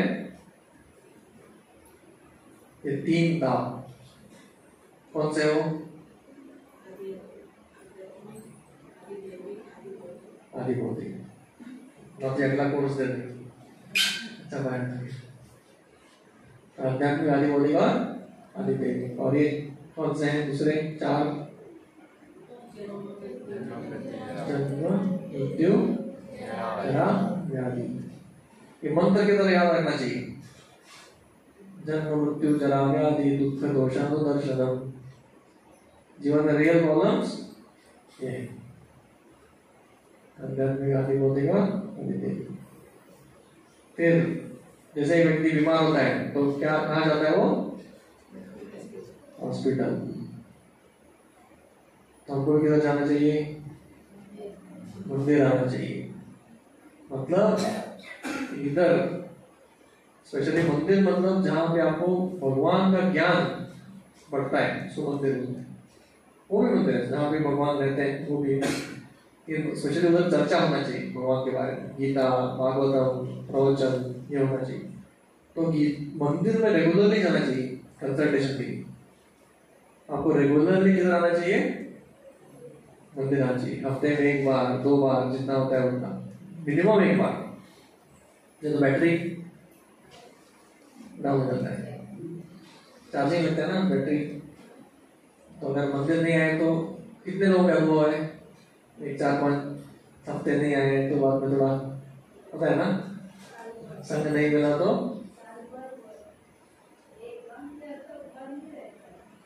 कौन, हाँ करेक्ट, ऐसा होता है। कभी कभी शुरुआत में क्या होता है, एक 2-3 हफ्ता कंटिन्यूस बंद हो गया तो बाद में वो दिमाग से निकल जाता है, और बाद में रास्ते में कोई हाय बाय मत तो मिला तो बोलेंगे अरे किधर आए नहीं। फिर बाद में जब कोई अच्छा प्रॉब्लम आता है जीवन में तो भी थोड़ा याद आता है, नहीं गया नहीं, तो अच्छा बता रहे थे, थोड़ा मानसिक शांति तो मिलता था। बाद में समझ में आता है वो अपने स्वार्थ के लिए आते हैं, एक्चुअली अपने भलाई के आते रहना चाहिए, ऐसा नहीं कि कुछ वो भगवान की कृपा है, कुछ प्रॉब्लम आया तो आने का, लेकिन ऐसा नहीं करना चाहिए। राइट हॉस्पिटल, सही जगह पे जाना चाहिए। जैसे आजकल सब लोग टीवी में बहुत घूमते हुए, टीवी अभी वो तो पुराना स्लाइड है, अभी तो थोड़ा पिक्चर हटा के वो मोबाइल में डालना चाहिए, सब लोग मोबाइल में लगे रहते हैं। जो मुगलों ने हमारा संस्कृति को जितना बिगाड़ा नहीं, या जितना ब्रिटिशों ने अपना राज्य करके हमारा बिगाड़ा नहीं, उससे ज्यादा संस्कृति कैसे बिगड़ गया, ये टीवी सीरियल्स, जो जो गलत सीखना है वो सब इसने सिखा दिया। तो इसलिए इससे दूर रहना चाहिए जितना होता है।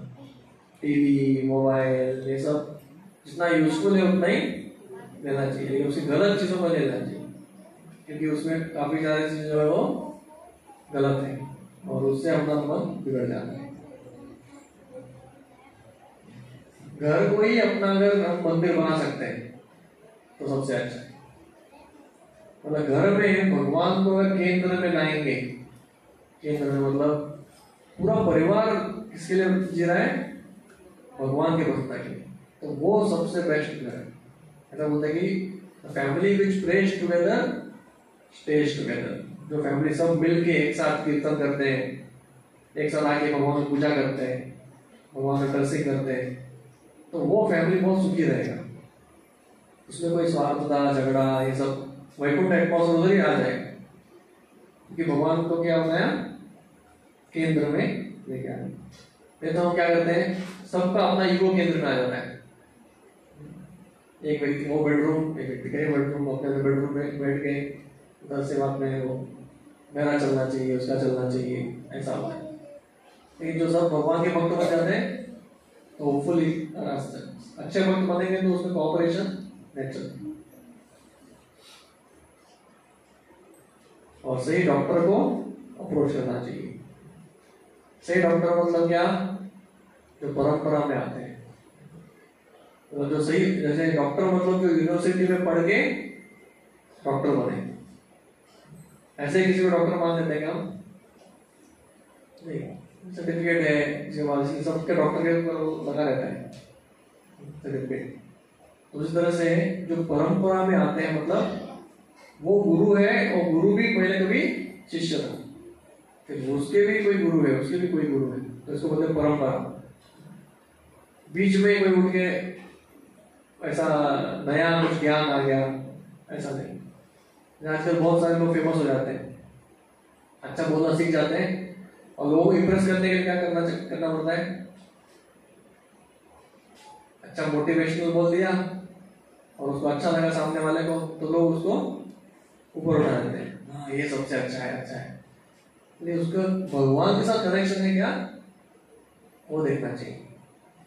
तो परंपरा, अगर वो व्यक्ति जैसे प्रभुपाद का जो आप लेक्चर सुनने रहेंगे, ऐसा नहीं कि उनका बहुत कैरिस्मेटिक ये था स्पीच, तो पर्सनालिटी तो कोई बात ये नहीं है, ये स्पीच लेक्चर के हिसाब से उनका कोई कुछ जोक मार दिया ऐसा कुछ नहीं, बस लेक्चर मोर प्लेन प्योर कृष्ण कथा, और कुछ एंटरटेनमेंट कुछ नहीं किया। फिर भी प्रभुपाद कैसे लोगों के हृदय परिवर्तन किए, उनके पास एक्चुअल प्योरिटी था, श्रद्धा था। तो ऐसे हम देखना चाहिए कि ऐसे परंपरा से जुड़े और थोड़े चीजों को अवॉइड करना रिकमेंड करें। अब ये आपसे होता है तो आप कीजिए एटलीस्ट। अब इसमें दो आएंगे जो अवॉइड करना है और जो करना है। उसको बोलते हैं हमारा पूर्ण धर्म जो है वे दो इसमें चल रहा है। उसको बोलते हैं यम नियम। यम मतलब जो नहीं करना है और नियम मतलब जो करना है। जैसे स्नान, वो किसमें आ गया? यम या नियम? नियम। नियमित रूप से रोज करना है ना, तो नियम। और यम में क्या आ गया? झूठ बोलना। ये क्या आ गया? यम, जो नहीं करना है। तो एक्चुअली यम नियम के ऊपर ही धर्म टिका हुआ रहता है, जो नहीं करना जो करना है, इसको सही से करना चाहिए। इसमें जो करना है उस पर भी थोड़ा ज्यादा ध्यान दिया तो अपने आप ये चला जाता है, बुरी चीजें चली जाती है। जैसे मीट ईटिंग, वो क्या है? यम या नियम?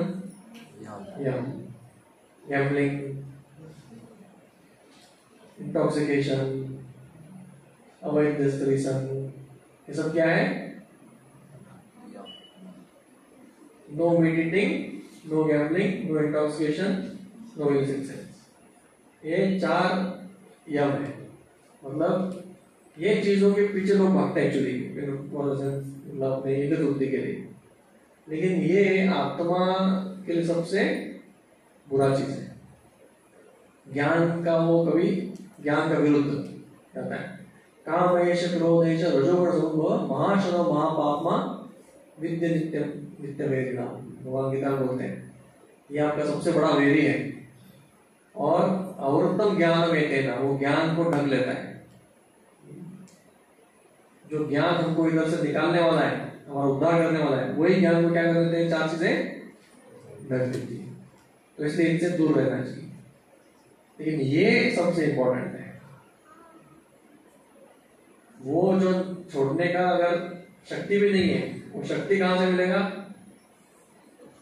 ये 4 नियमों से, जो करना है। ये करने से आपको अपने आप से, तो ये आप भूलिए मत। ABCD। A for association, B for book reading, D for diet, C for chanting। आपको नींद में भी उठा के अगर पूछा तो ये याद आना चाहिए, तो इतना तुरंत बैठना चाहिए। इसमें से चारों में से कौन सा सबसे इंपॉर्टेंट है? कौन बता सकता है? कौन ये बोलते हैं? एक। और बी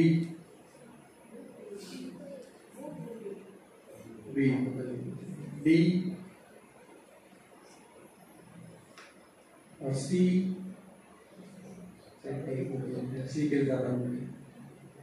और बाकी सब बाकी लोग वोटिंग में। आप बताओ बोलेंगे तो एक्चुअली ए सभी इंपॉर्टेंट है।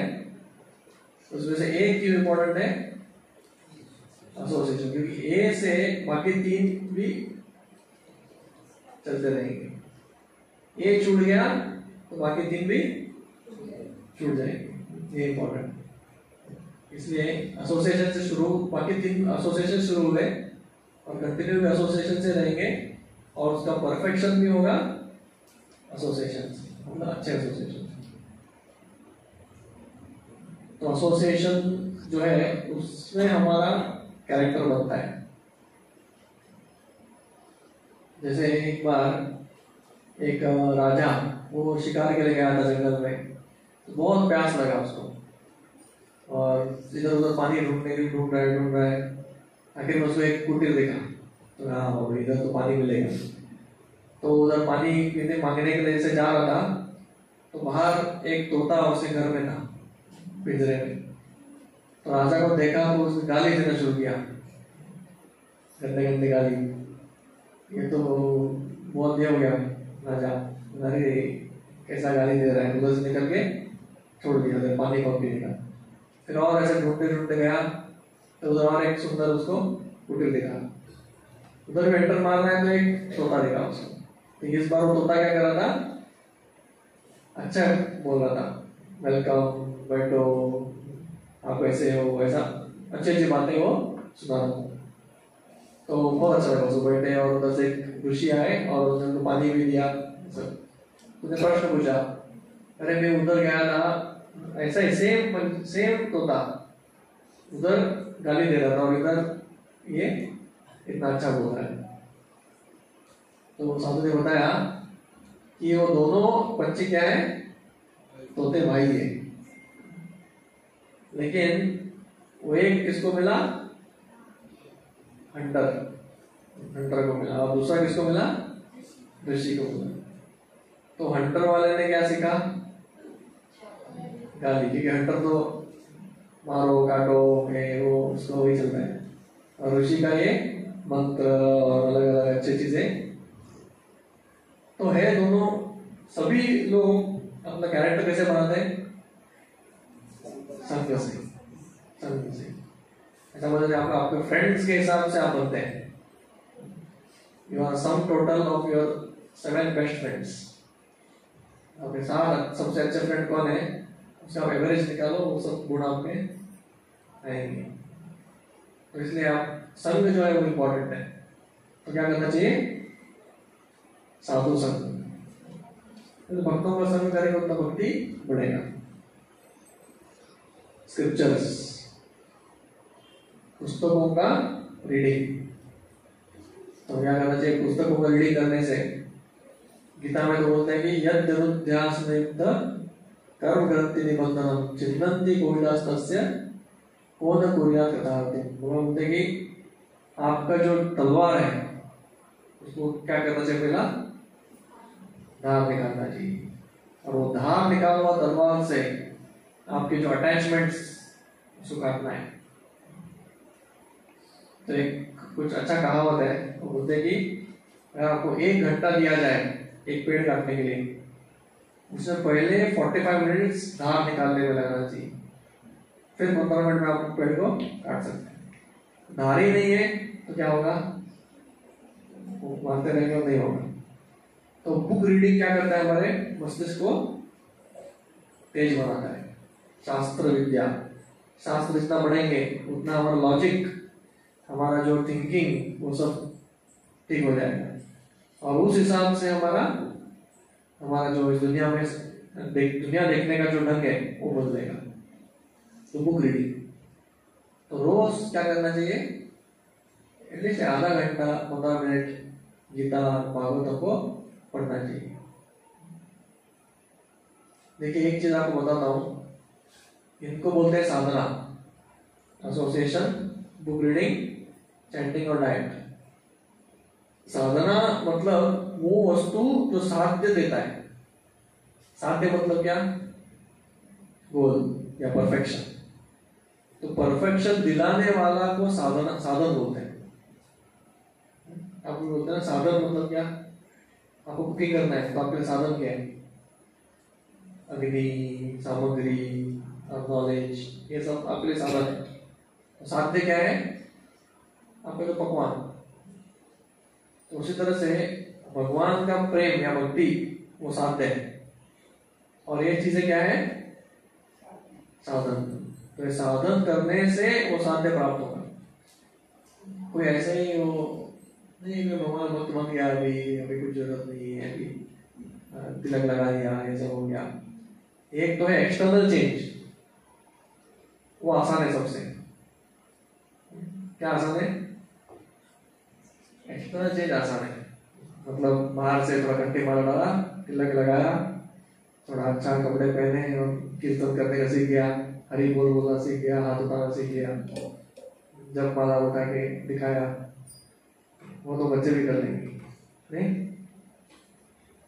मतलब कोई भी कर सकता है एक्सटर्नल चेंज। लेकिन इंटरनल चेंज को टाइम लगता है, सालों लग जाते हैं। इंटरनल चेंज मतलब वो जो पढ़ा हुआ चीज अपने जीवन में उतारना, उसके हिसाब से जीना, उसको क्या लगता है, टाइम लगता है। उसके लिए सब करना पड़ेगा। तो आप इसलिए ये कोर्स का एक बहुत इंपॉर्टेंट चीज है, आप इंटरनल चेंज में ध्यान रखना। एक्सटर्नल चीज इंपॉर्टेंट नहीं, ऐसा नहीं है, तिलक लगाना इंपॉर्टेंट है, बाकी सब चीज इंपॉर्टेंट है, लेकिन अंदरूनी चीज से अगर हम नहीं हुए तो वो गलत है। तो बुक रीडिंग और क्या है, चैंटिंग। तो चैंटिंग आप में से तो सभी ऑलमोस्ट चैंटिंग करते हैं। इधर कितने लोग हैं जो पहली बार आए हैं तो चैंटिंग नहीं करते? आप बता सकते हैं? एक और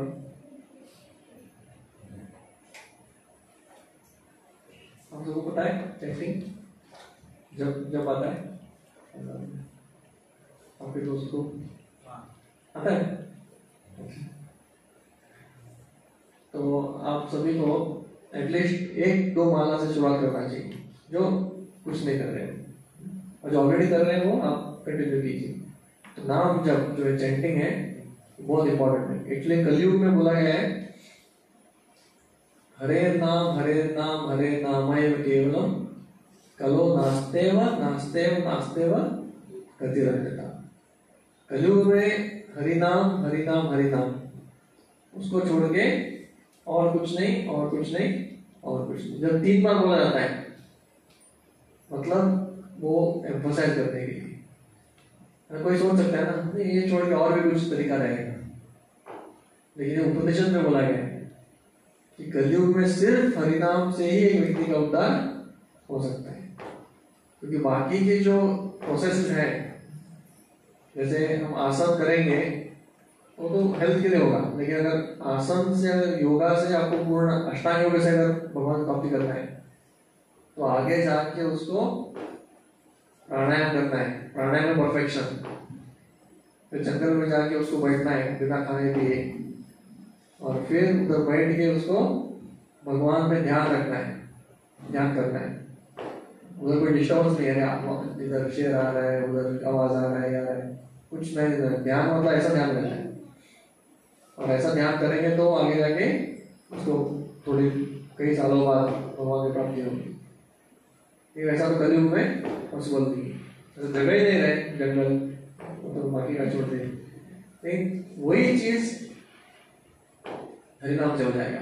कृतयं ध्यायतो विष्णु त्रेतायाम विष्णु मुखे द्वापरे परिचर्यायाम करोत हरिकीर्तनम् इति षोडशक नाम कलिकल्मषनाशनम् नातो परतोपाय सर्व वेदेषु दृश्यते। ये कलि संतरण उपनिषद है, इसमें सिर्फ 4 श्लोक है। नारद मुनि पूछते हैं कलयुग के लिए उपाय, ब्रह्मा जी ये उत्तर देते हैं बस।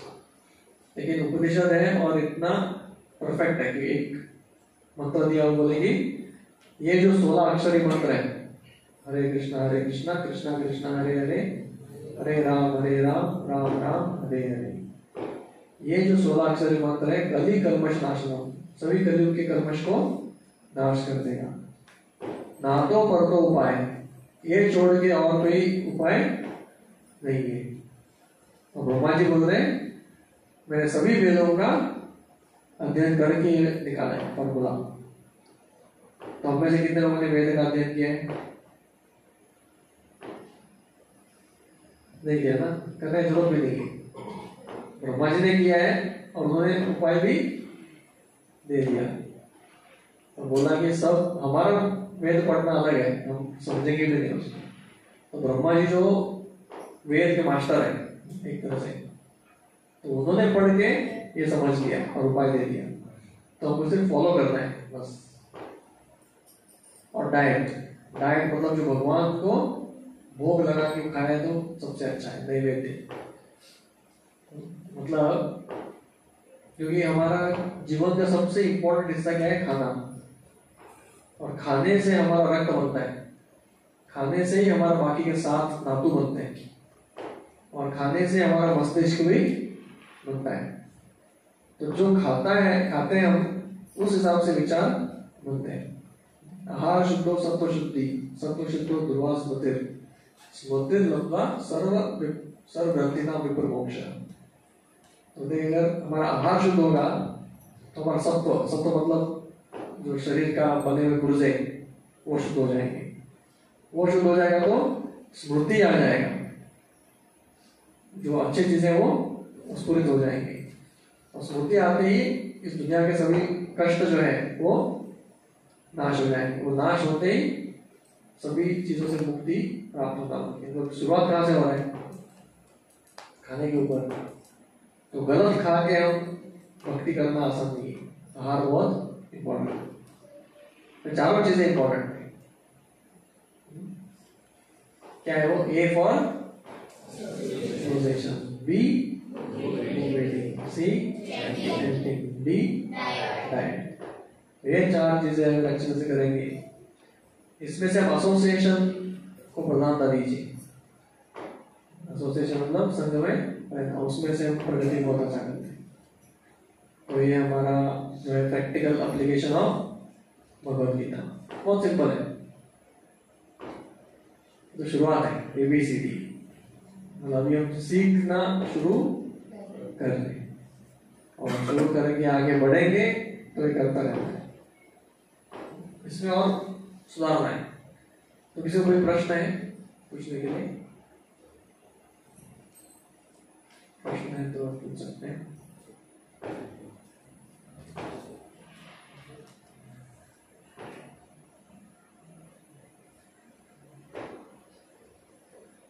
पहले दिन से लास्ट दिन तक कोई प्रश्न नहीं है।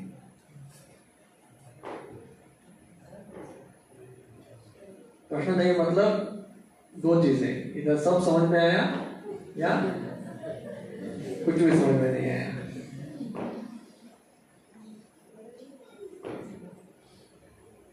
सब समझ में आ गया?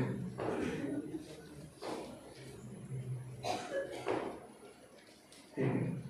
तो अभी हम क्या करेंगे? हमारे गिरधारी शरण प्रभु को बुला सकते हैं।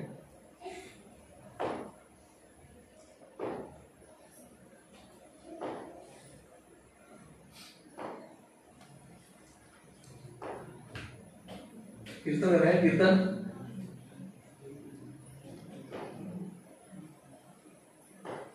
चैंटिंग दो तरह से होता है। एक तो उसको बोलते हैं जप, नाम जप। नाम जप भी करना है और कीर्तन भी करना है। कीर्तन के लिए हम सब साथ मिलकर जब करते हैं तो कीर्तन बोलते हैं। दोनों शुद्ध करते हैं हमारे हृदय को। तो जब भी रोज घर में बैठ के करना है और साथ में मिलकर कीर्तन भी करना है।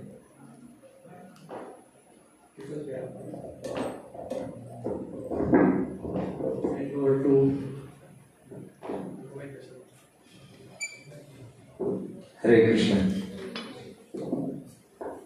तो हमारा परम सौभाग्य है कि श्रीमान अर्जुन प्रिया प्रभु पिछले 4 दिनों के साथ हमारे साथ हैं। और